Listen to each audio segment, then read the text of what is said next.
ጤና ይስጥልን። ይህ ኢትዮ ፕላስ ነው። በእስራኤልና በኢራን መካከል ከ1700 ኪሎ ሜትር በላይ የአየር ርቀት አለ። ነገር ግን ሁለቱም ሰማዩን እየቀደዱ ባላስቲክ ሚሳኤሎችን ሲወራወሩ ብዙ ርቀት ያላቸው አይመስልም። ነገር ግን እርስ በርሳቸው ሩቆች ናቸው።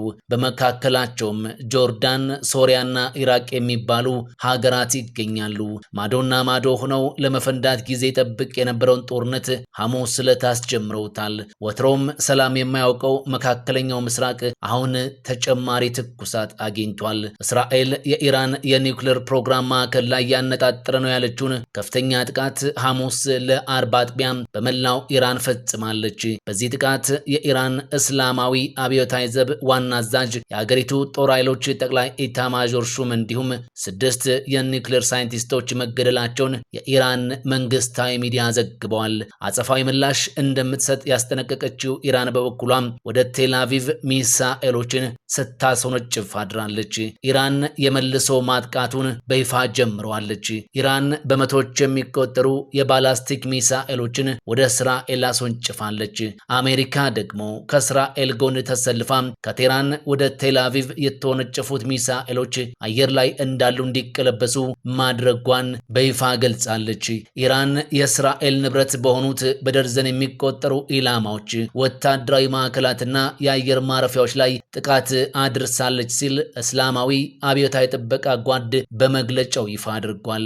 ኦፕሬሽኑ እውነተኛ ተስፋ 3 የሚል ስያሜ የተሰጠው ሲሆን ተጨማሪ ዝርዝር መረጃዎችንም ይፋ እንደሚያደርግ ገልጧል። ኢራን በእስራኤል በደርዘን የሚቆጠሩ ኢላማዎችን፣ ወታደራዊ ማዕከላትንና የአየር ማረፊያዎችን ማጥቃት ችያለሁ ያለች ሲሆን የኢራን ጥቃት በእስራኤል ህንፃዎችን እያናወጠ ነው ሲሉ የቀድሞው የእስራኤል አምባሳደር አረጋግጧል። በዩናይትድ ስቴትስ የቀድሞ የእስራኤል አምባሳደር እንደተናገረው ከሆነ ከኢራን የተተኮሱ ከ100 በላይ ሮኬቶችን የእስራኤል አይረንዶም የአየር መከላከያን ስርዓት አልፈው በቴል አቪቭ ላይ ፍንዳታ ማስከተላቸውን ተናግሯል። ኢራን በሚሳኤልና ሰው አልባ አውሮፕላኖች ላይ ብዙ ኢንቨስት ታደርጋለች። ኢራን በጂኦግራፊካል አቀማመጥም ከእስራኤል የምትበልጥ ሲሆን በህዝብ ብዛትም ቢሆን 90 ሚሊዮን ገደማ ህዝብ ያላት ኢራን ከእስራኤል በ10 እጥፍ ትበልጣለች።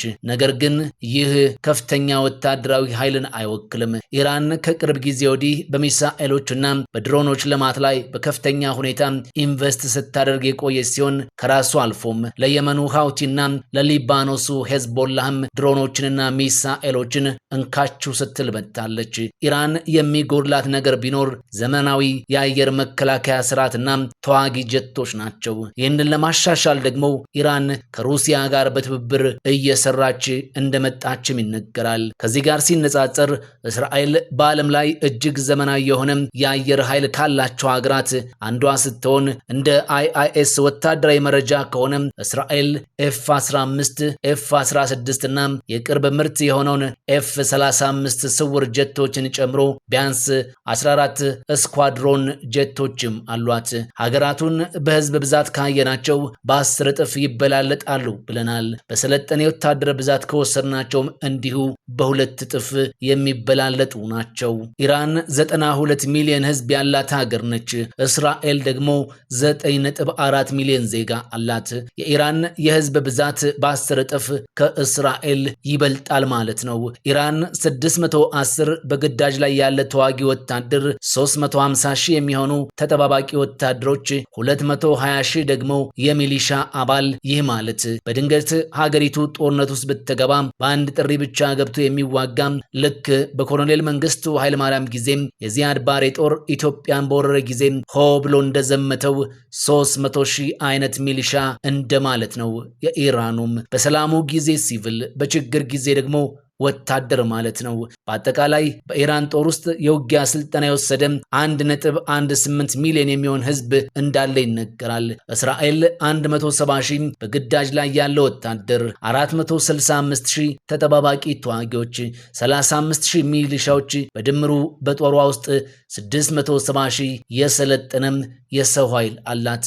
ኢራን በሰለጠነ የወታደር ብዛት እስራኤልን በእጥፍ ትበልጣለች ማለት ነው። በወታደር ብዛት ከሆነ የሚያሸንፈው አካል አሁን ግልጽ ነው። ነገር ግን ጉዳዩ የወታደር ቁጥር አይደለም።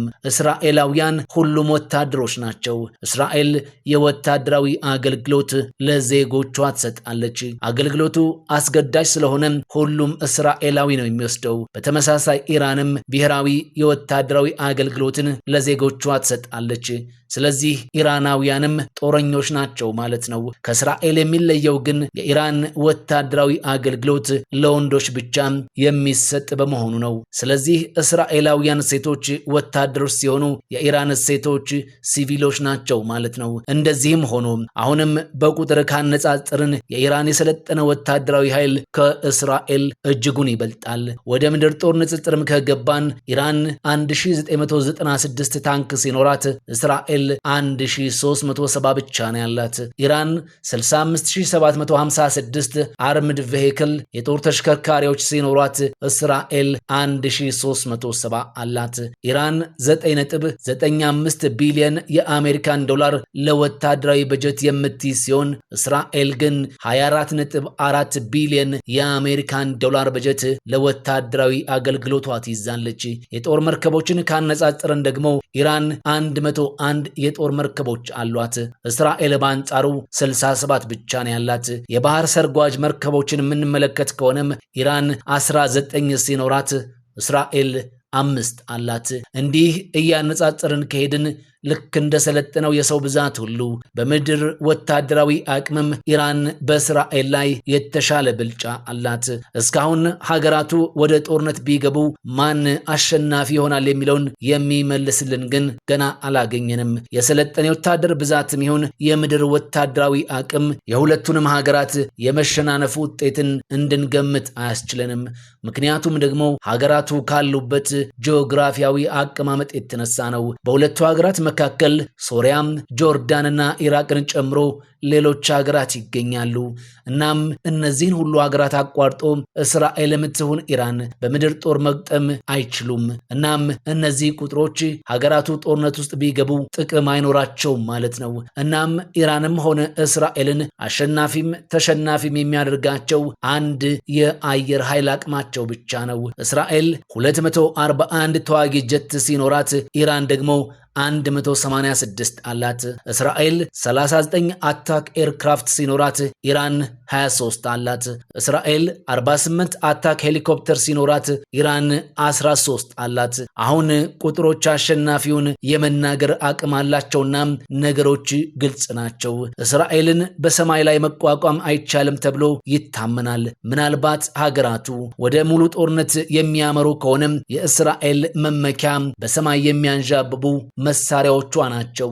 ኢራን ከጄትና ሄሊኮፕተር ይልቅ በድሮንና በሚሳኤል አቅሟን ለማሳደግ ትጥራለች። ሻሂድ 136 የሚባል የምትመካበትም ድሮን አላት። ይህንኑ ድሮኗንም ለሩሲያ በአንድ ወቅት ሰጥታ እንደነበርም ይታወሳል። እስራኤል ከአየር ኃይሏ ውጪ ኢራን ልታገኘ የማትችለው ሌላም ጥቅም አላት። አሜሪካ የምትባል ልዕለ ኃያል የሆነች ሀገር በእርግጥም ኢራንም ለወታደራዊ ድጋፍ የሚሆን ከሩሲያና ቻይና ጋር ወዳጅነት እንዳላት ይታወቃል። እንደዚህም ሆኖ ግን ሁለቱ ሀገራት የሚደገፉበት መንገድ ፍጹም ይለያያል። እስራኤል ጥቃት ተከፈተባት ማለት ልክም ሆነ አልሆነም። ፕሬዝዳንቱ ማንም ይሆን ማን አሜሪካ ከእስራኤል ጎን ሁልጊዜም ትሰልፋለች። እናም ይህ ሁኔታ የጦርነቱ አሸናፊ ማን ሊሆን እንደሚችል ግልጽ አድርጎ ያሳያል።